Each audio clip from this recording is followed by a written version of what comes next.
Magandang araw muli mga kaibigan. Nandito naman ang inyong Lenggais TV. Ayan, magluluto tayo ng swak sa bulsa pero masarap.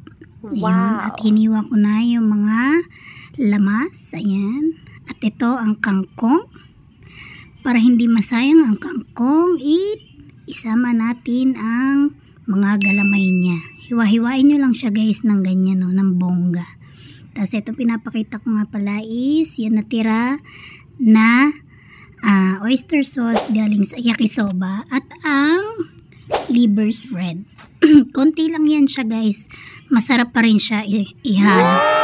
Lalo na dito sa ating hipon. Itong hipon at saka yung pusit. So combine ko na yan siya sa pagbili sa palengke. Worth 150. Yung mga pusit kasi medyo malalaki naman yan siya. So nung mapili ko yung pusit, mga 4 na piraso siguro guys.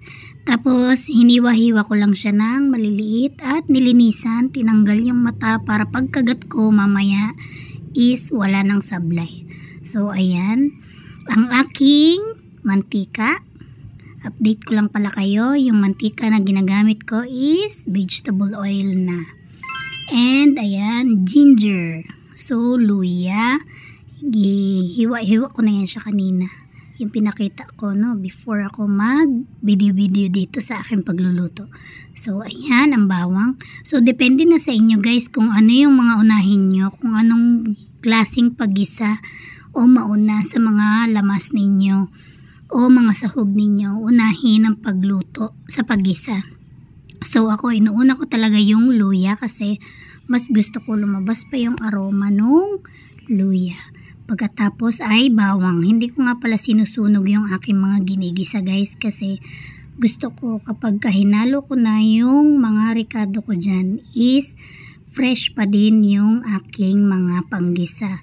At yung lasa niya mamumuot mamaya kasama ng ating mga karne. Wala nang kechi-kechi bureche guys. Ano? So ayun na, 'di ba? Ayan, habang ginigisa ko 'yan at i-ready na natin, ilalagay na natin ang ating masarap na mga pampalasa. Ayan, ilagay nyo na kung ano yung mga dapat at gusto nyo ilagay ng mga pampalasa. Pero ako, nilagyan ko lang yan siya ng konting kurot na asin at paminta. So, after nun, ilalagay ko na yung hiniwa ko na maliliit na sanga-sanga ng kangkong. Masarap din naman kasi ito, 'di ba? Lalo na kapag malambot na. Inuuna ko lang talaga yan siya kasama ng mga ginisa kasi ito yung pinakamatagal na maluto sa kangkong kumpara dun sa mga dahon niya. Kaya ito ang aking inuuna para yan talagang sumabay sa lambot para pag kinain mo mamaya kasama ng gulay is masarap na siya at malambot. So ayan, nilagay ko na yung pinakita ko kanina na oyster na galing dun sa pansit na yakisoba. Try nyo din minsan yan guys, yung mga natitira ninyo mga powder. Minsan kasi ayoko sa mga instant noodles, minsan nilalahat ko yung mga pampalasa niya. Ako hindi, ayoko kasi nga maalat. So para malesin yung alat na mga ating mga instant noodles, bawasan natin ng ingredients. Tayo na lang mag-a-adjust kung ano yung dapat nating gawin.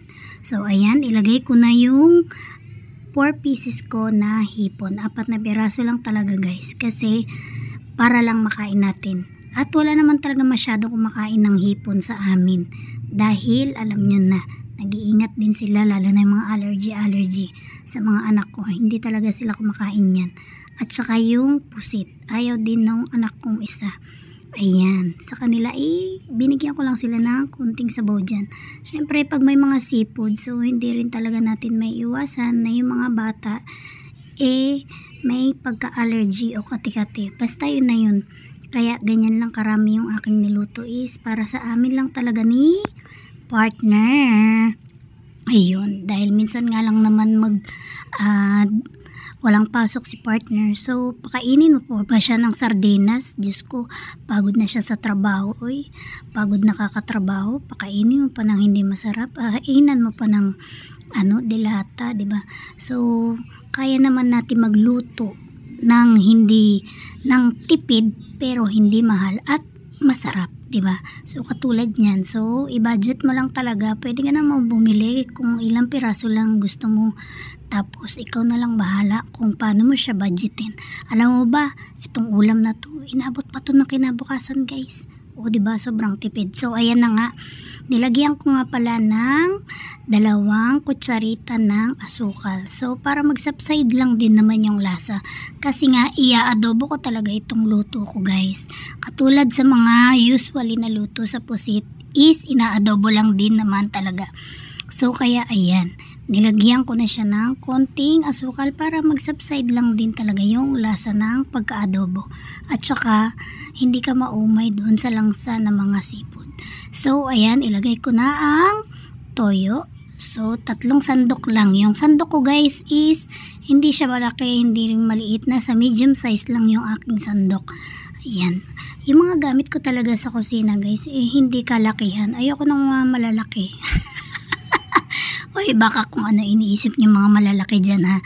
Ito lang ang pinakagusto kong malaki, yung hipon at pusit. So ayan na nga.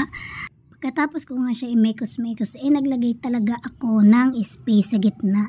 Dahil hindi naman talaga ako naglagay ng sabaw o pang sabaw dito sa niluluto ko. Actually, gusto ko talaga dito sa aking luto is tuyo. Hindi ko alam bakit nagkaroon ng sabaw yung aking niluluto. Dinrain ko naman yung aking hipon kanina at pusit nung aking niluto. So ayan, hinalo-halo ko na siya. Kung napapansin nyo kanina, guys, yung nilagay ko na sanga-sanga ng kangkong is lutong-luto na. As in, malambot na siya. Kasi itong pusit at saka hipon, hindi naman siya ganun katagal kung lutuin, di ba? Hindi naman yan katulad ng mga karne kapag niluto mo, kailangan kulong-kulo.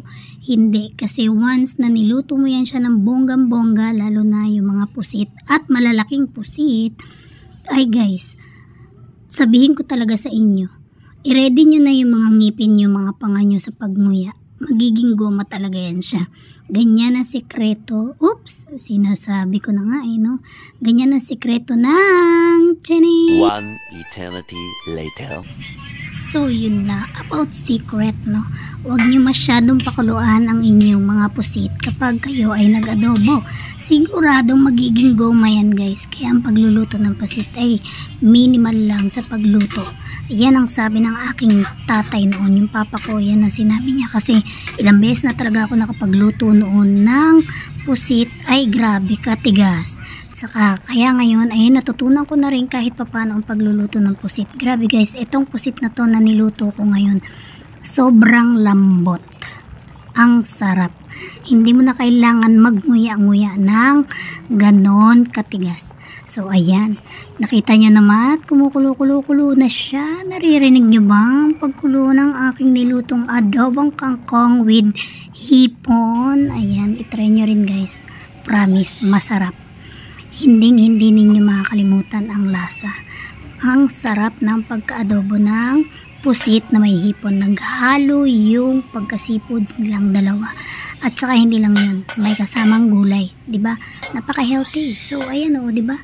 Tingnan nyo, konti lang talaga.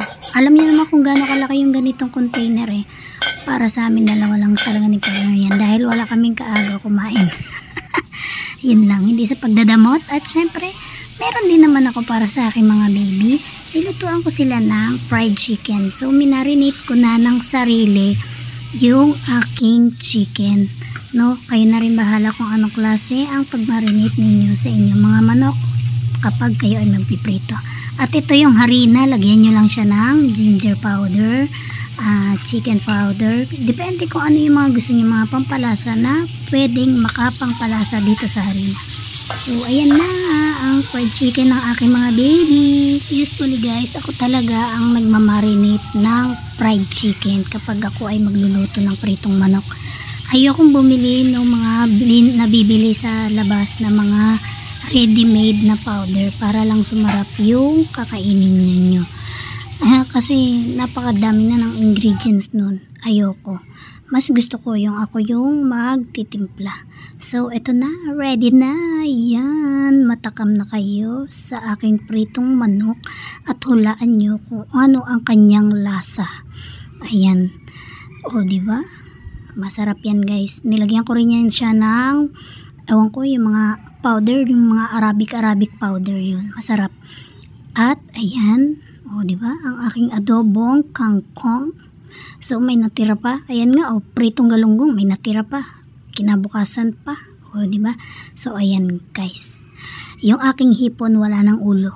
Ibinigay ko na yan sa partner ko, yung ulo ng hipon. Ayoko na kumain nun. Alam nyo na, ingat tayo. Kat tayo'y high blood na. Ayan. Pwede kang kumain ng mga red meat. So, wag mo lang kakainin yung pinakabawal.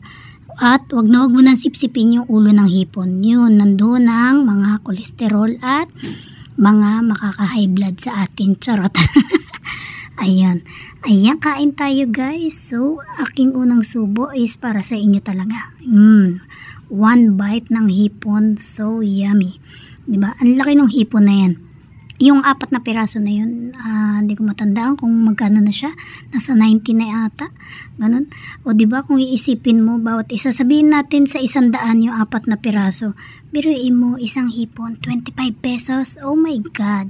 Para ka nang bumili ng isang dilatang sardinas. So, ayan. Enjoy. Mag-enjoy tayo sa ating pagkain, guys. Lagi tayong kakain ng may gulay o kahit anong mga side dish na pwedeng makadagdag ng fiber o pang dagdag tuna o makabilis, tawag niyan, makapaglabas sa ating mga tiyan para hindi tayo tumaba. Sabay ganun, So, depende na lang talaga kung anong klase ang ating mga gustong kainin. So, para lang sa pag-iingat, syempre, kung mahal natin ang mga anak natin, ang pamilya natin, number 1 is love yourself before anything else. Charot!